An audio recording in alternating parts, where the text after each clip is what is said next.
most instances, pretty fast.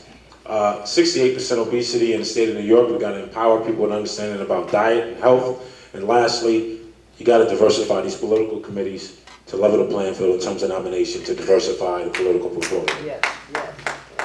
Mr. Morris.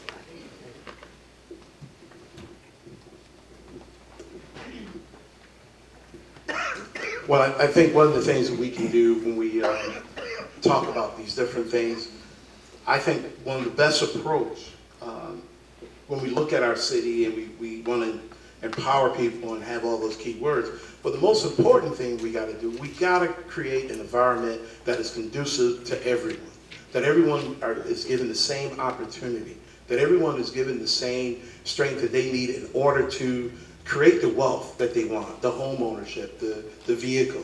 And the one thing that I tell my students all the time, you know, as a business professor, is that the visible hand is always at work.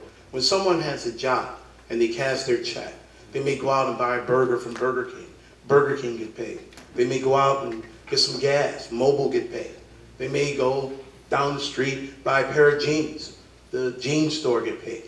And that's the type of environment that we need to have in Syracuse. But we must reopen our city to be friendly to businesses, to understand that entrepreneurship is 85% of our gross domestic product nationally. And when we think about this, and we think about Syracuse being a population of roughly about 142,000 people, we can do better. And we must do better. But the only way for us to do better is to change. Is to change who we send, to change who we view, to change the way we think in order to make that environment better for each of us. I think it's important that we have a comprehensive approach to poverty. Part of that, there needs to be near-term goals and long-term goals. In 1 minute, you get one example. So over the last year, I wrote a number of articles for the Post-Standard talking about various challenges in the community.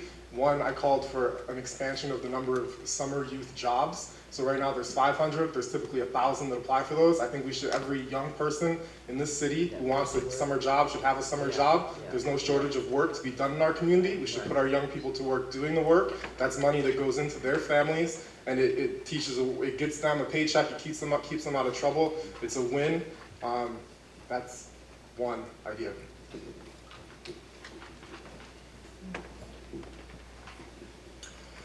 This is very personal to me. I've dealt with a number of issues on the street that I live on, and recently I hastily called the police on some young men, and I realized afterwards that I've been conditioned to do that. Any community meeting that I sit in and people ask questions about what do we do about this issue, what do we do about that issue, the police always say, call 911. That's the answer that you get, and it's not the answer for the future. I would work to make sure that in the long term, Syracuse is known as a city of policing as the last resort, and that instead we have numerous alternatives for intervening prior to that point that the police are required. I would also create legislation based on some research that I've done that would tie a percentage of all new policing funding to youth and community resources. So in other words, the money that is being used to hire new police this year, a percentage of that would automatically go to youth and to community resources that we have an increasing need for as well. We'll stay with you, Mr. Satera. Tell me about your 90-day agenda. What does it look like? One of the first things that I would do is to continue to put pressure on our community governments and our representatives to work with the state and work with our work with our state legislatures to create the movement for the New York Health Act to be passed. The New York Health Act is our state bill for universal health care, and it could save the community of Syracuse's budget tens of millions of dollars every year, which we could use for a number of these things that we're discussing tonight. I would also continue to work on legislation that I'm already working on. I've been involved in drafting sanctuary legislation with the CNY Solidarity Coalition, and that is ongoing. I've also been involved in drafting an update to the sidewalk maintenance and snow removal legislation that has been such a boondoggle over the past years, And I think there's lots of ways that we can adjust that and solve that problem for the #1 snowy city, small snowy city in America. The very first thing I would do the first week is reintroduce the legislation to obligate or to empower the courts to issue summons for inspections for negligent landlords. For some reason, the council didn't see the logic in that, but we still have people living in deplorable conditions. The second thing would be to push for a housing plan to replace houses that would be slated for demolition. The Southside in particular has been gutted over 30 years with no replacement plan for properties. There was a recent effort to do the same thing, misleadingly though, because it wasn't the real effort. But to assure that there are opportunities to improve the tax base on the South Side and near West Side, not just tear down structures, but have a plan for putting things back. Since we have a demand for single and two-family homes in the city, let's meet the demand by doing development and improving our neighborhoods. Thank you. My first 60 days, I will continue to do some of the work that I'm doing. Right now, I am working closely with Councilor Bay and with Chief Frank Fowler. We're putting in place some things to where we're working to ensure that we have a diverse police department that comes from our communities. I'm gonna leave that there because, as we all know, when that takes place, I'm gonna probably need everybody in this room, in that room with me. So, just putting that out there. I'm working with the Syracuse City School District again, along with Councilor Bay and Councilor Boyle, and might as well put that cat out of the bag too. We are working to put together a school for the performing arts.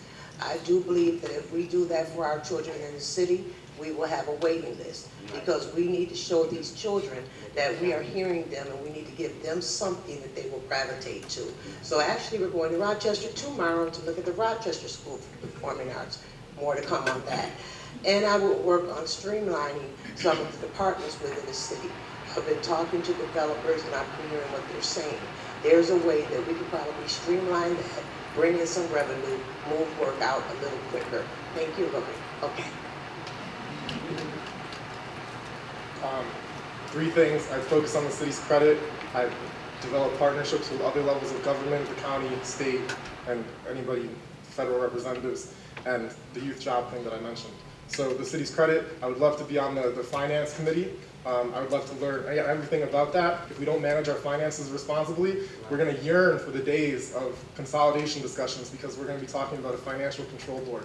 So I'm opposed to the consolidation thing as it is, but we have to manage our credit. We have to work with others. We cannot do this alone if we don't work with the other levels of government that represent us. It's our county government, it's our state government, it's our federal government. We need people who are going to work with them to get things done. And 90 days, I think doubling the number of youth jobs sounds achievable. You take office January 1st, let's, the end of March, have the funding in place. If you're working with others, let people apply for the jobs and have 1,000 summer jobs that next year. Within my first 90 days, I think the first 30 days I'm going to do is take a close look at what is going on in our city. Take a look at the land bank, why are all these properties being taken away, especially on the south side, and not reintroduced to the south side, where we can buy those properties back to sort of mitigate rejuvenification within our neighborhoods. So the first 30 days, I'm going to be looking underneath the rug, taking a look at everything on there. That's just the academic in me. The second 30 days will be my 60 days. I'm going to bring it out and let the people know exactly what I found, what's going on. This is what we're looking at. This is the things we need to address. And then the third, when we get into the 90-day period, that's when I'm going to put pen to paper. The one thing that I'm not shy of is writing. That's something I require my students to do, to write a term paper. That's very, very important. And once I get going, I'm going to be going at full rate of speed. The reason why this is so important, people, because we have not been informed to the things that are going on in our city. We need someone down there that's going to stand up for you, inform you, and let you know what's going on. I will be your counsel at large, not the Democrat Party, not Gary Moore's party, not even anyone up here. I work for you, and I want to make sure that you all are able to contact me, reach me, that we can touch base, we can see what's going on, and we need to turn it over. Not in a very destructive way, in a very academic way. And I think that's important. All right. Thank you to our panel. At this time, since we're up against it, let's do the audience Q&A. So if you'll start your line again, I promised my sister the very first question since she had to wait. So we're going to get you, but let's get your sister first, please. And once again, just state who you are. Okay. My name is Talana Jones. I'm a community member. I also am the education chair for the National Action Network. So we heard recently that District Attorney Fitzpatrick talked about having the assurance of discontinuance removed and advocating for that. I understand that the role of the council is to approve budgets and that you are not our board of educators. So taking that off the table, right? I want to know, what is your philosophy right now around the single most pertinent issue in our school district at this point? And what are your thoughts about what the district attorney has said and the current assurance of discontinuance in our school district? It's a year left with the assurance. If people don't know, that's our school district is in an agreement with the Attorney General Office due to the amount of suspensions that we have of young Black and brown children and disabled children. So, given that, that's my first part. And secondly, fiscally, if we continue to do what we're doing in our school district regarding children with disabilities, we always are in a crunch in terms of our federal dollars coming into the state. If the district does not do things that are in accordance with IDEA, our federal dollars are always on the table. So when it comes to the budget that you do approve, right, issues around money that comes into the state can always be in jeopardy. So when you answer the question, please include our children of color as well as our children with disabilities. All right, let's start with Mr. Rudd, and you will be rewarded, all of you, for answering as expeditiously as possible, because we'd like to get all these questions.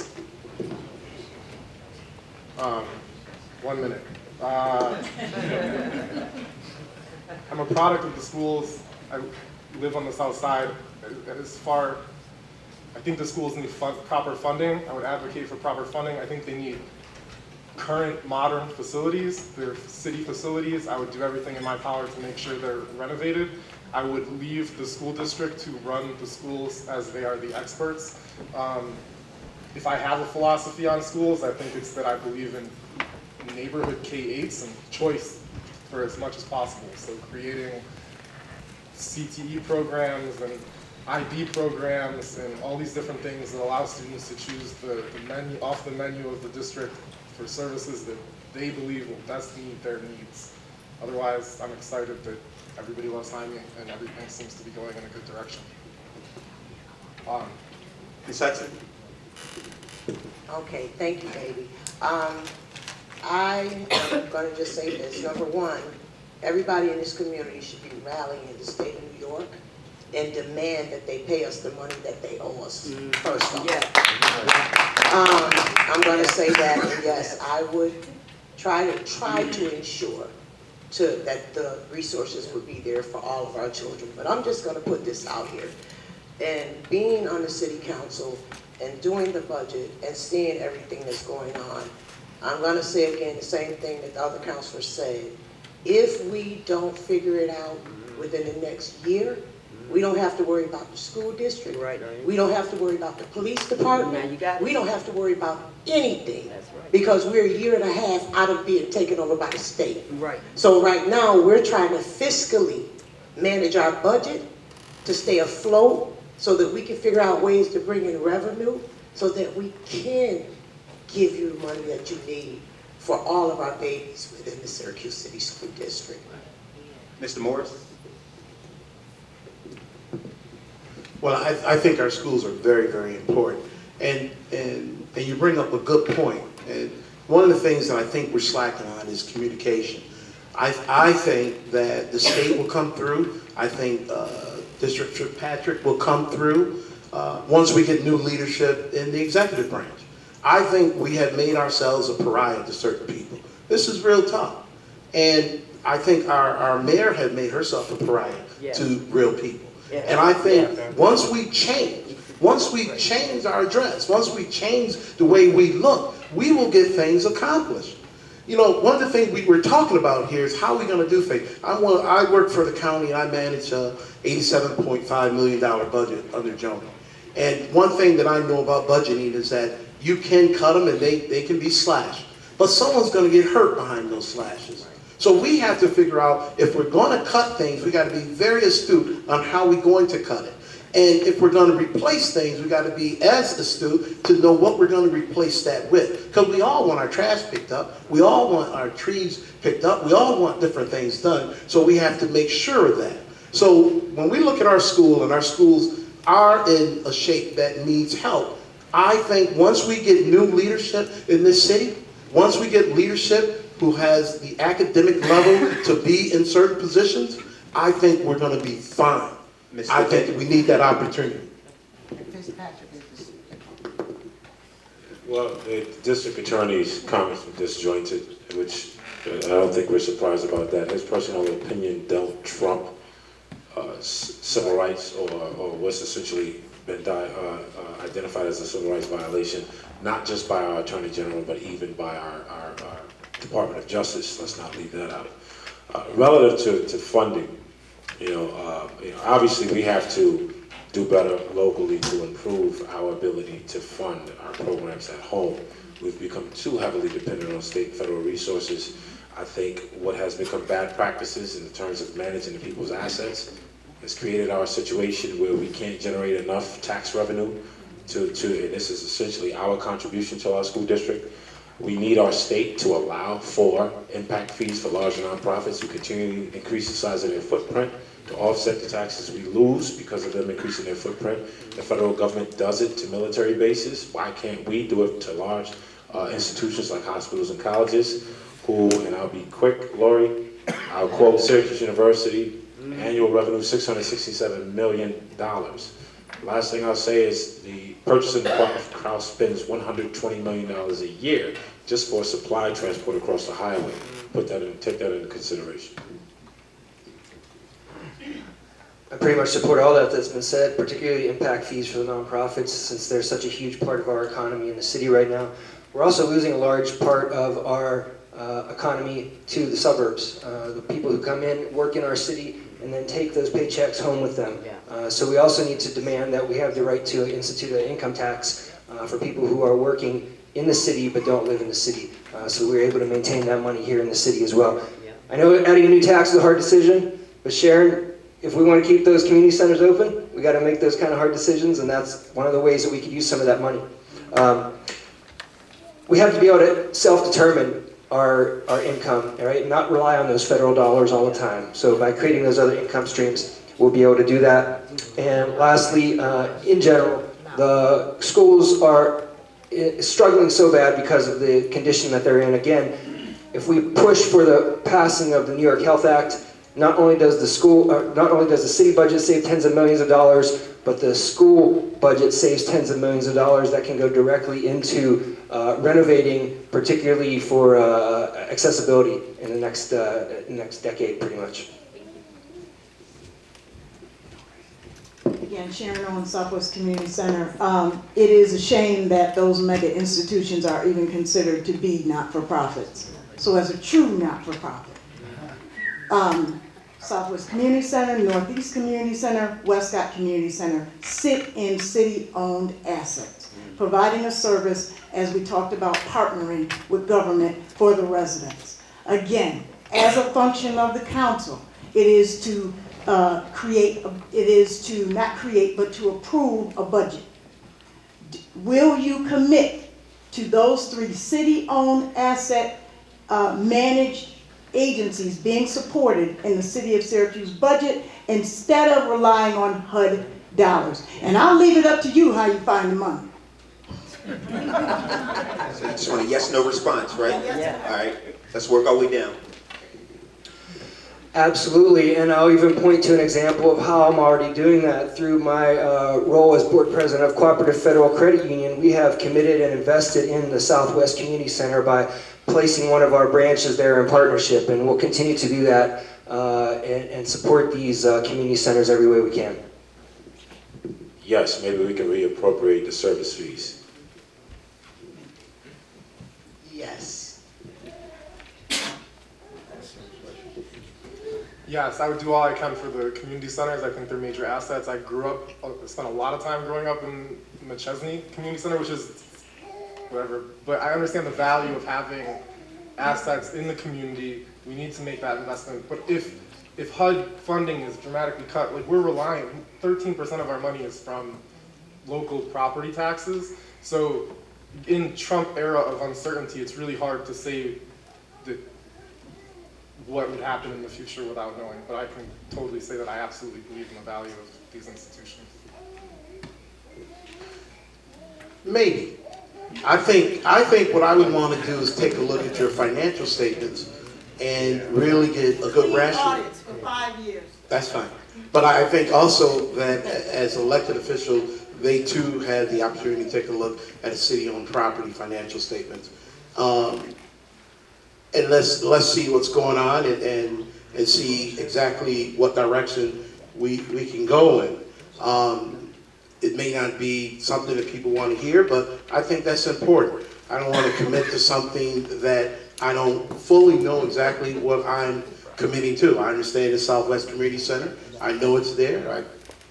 It's been there for many, many years, but I think it would be advantageous for me to take a look at it from a broader scope. But I think one thing that you made, and let me just elaborate on that, non-for-profits, big non-for-profit, just because you're labeled as a non-for-profit organization does not mean that you are not creating a dollar, an extra dollar. You're showing on your financial statement a zero balance on your balance sheet, but however, monies can be appropriated in other ways. I mean, we can put in a rainy day fund, we can look at a couple other things. So I think it's important to take a detailed look at what's going on, and then I'll take it from there. 990s are available to anyone that want to look at it. Thank you, Ms. Owens. Hi, Collins, small business owner, homeowner on the south side. Piggyback on what I asked the other candidates, what can we do to stop this nuclear waste coming through? And just to give you a little bit more information on what I found, it's against international law to transport nuclear waste between states. This waste is coming from Canada, and I think we already have enough waste already that's happening, that's leaking over in Hartford, or that just happened, and who knows what repercussions that we're getting from that as we're rotating and the air is coming this way. And do we have our radiation detectors on, or are they off? Because I don't want another scenario. Start with Mr. Bay.